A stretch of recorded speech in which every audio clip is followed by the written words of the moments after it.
برادر جان خوب هستی؟ تشکر. تو چطور هستی؟ از کندهار هستی؟ و شکر ای تو بخبل شای چای دیه؟ تشکر. زنده باشی.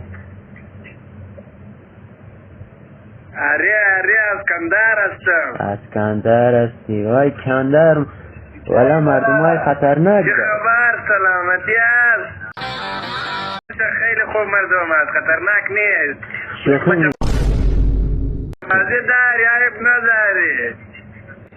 سایکو از همه قراری تو داری چشمک میزنی که تو نباشید شما. ای خیلی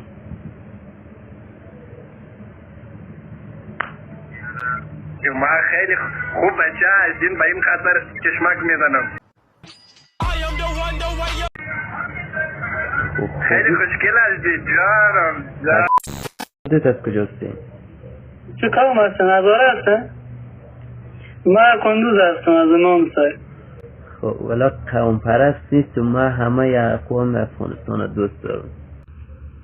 نه من نگفتم چی سوء تفاهم نشه، پرسون کردم اگه ما یک بیادر هستیم فرقی نمیکنه. زنده باشی. به نظر تو دایکندی کدام اقوام افغانستان زیاد هستن؟ دایکندی نمیفهم والا، این هزاره هست، ازبک هست. خب یکی چه انتخاب کو دیگه. دایکندی بیشتر فکر کنم هزاره باشه یا نه؟ درست. مثلا چه فرقی نمیکنه هزاره باشه، ازبک باشه، پشتو باشه، کلی ما بیاد